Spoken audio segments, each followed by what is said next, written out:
नमस्कार मित्रांनो.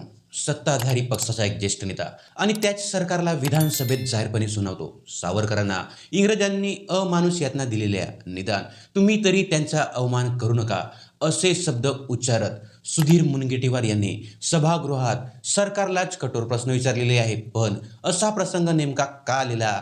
सावरकरांच्या भारतरत्नाचा मुद्दा पुन्हा चर्चेत का आला आणि सरकारला कोणत्या आश्वासनाची आठवण करून देण्यात आलेली, आजच्या व्हिडिओमध्ये आपण संपूर्ण घटनाक्रम समजून घेणार आहोत. नमस्कार मित्रांनो, मी गंगाधर तित्रीमारे आणि तुम्ही पाहताय ज्ञानगंगा. दररोज महत्त्वाच्या राजकीय आणि सामाजिक घडामोडींचे सखोल विश्लेषण आम्ही तुमच्यापर्यंत पोहोचवत असतो. व्हिडिओ आवडलेला असेल तर लाईक करा, चॅनलला सबस्क्राईब करा आणि बेल आयकॉन दाबायला विसरू नका.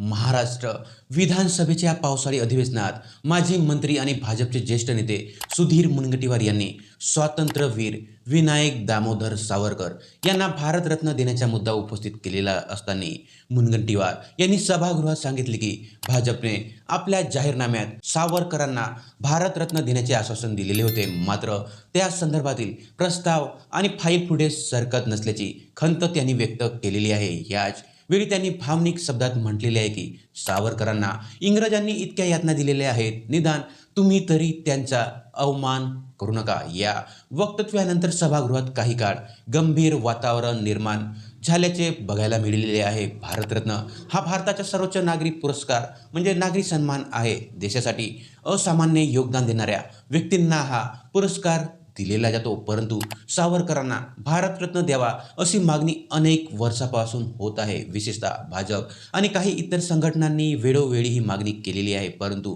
मुनगंटीवार यांनीही विधानसभेत याच मागणीचा पुनरुच्चार केलेला असून त्यांनी सरकारला जाहीरनाम्यातील आश्वासनाची आठवण करून दिलेली आहे आणि फाईल प्रलंबित का आहे असा प्रश्न उपस्थित केलेला आहे. या संपूर्ण घटनेतील सर्वात महत्त्वाचा मुद्दा म्हणजे मुनगंटीवार यांनी विरोधकांवर नव्हे तर स्वतःच्या सरकारवरच नाराजगी व्यक्त केलेली आहे. म्हणजे त्यांच्या मते सावरकरांसारख्या ऐतिहासिक व्यक्तिमत्वाच्या बाबतीत सरकारने अधिक गांभीर्याने पावले उचलायला हवी होती, पण उचललेली नाही. त्यांनी स्पष्टपणे सांगितले की इंग्रजांच्या तुरुंगात कठोर शिक्षा भोगलेल्या व्यक्तीच्या सन्मानाबाबत कोणतीही उदासीनता योग्य ही ठरणार नाही. पण विधानसभा अध्यक्षांनी या मुद्द्याची दखल घेत पुढील अधिवेशनात हा प्रस्ताव विचारात घेतला जाईल असे आश्वासन दिल्याचे वृत्त समोर आलेले आहे. या घटनेमुळे महाराष्ट्राच्या राजकारणात नवी चर्चा उधाण आलेली आहे. यामध्ये सर्वात महत्त्वाचा मुद्दा म्हणजे एकीकडे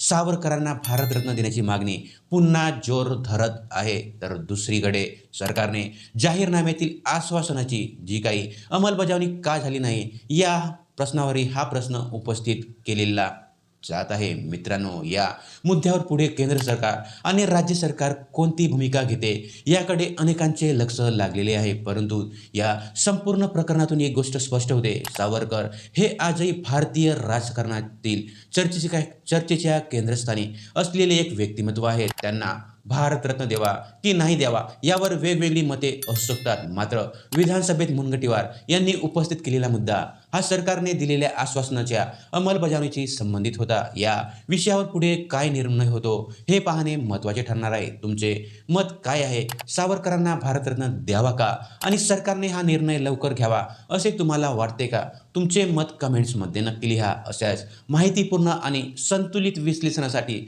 ज्ञानगंगा चॅनलला आताच सबस्क्राईब करायला विसरू नका. तोपर्यंत भेटूया पुढच्या व्हिडिओमध्ये. तोपर्यंत धन्यवाद. नमस्कार.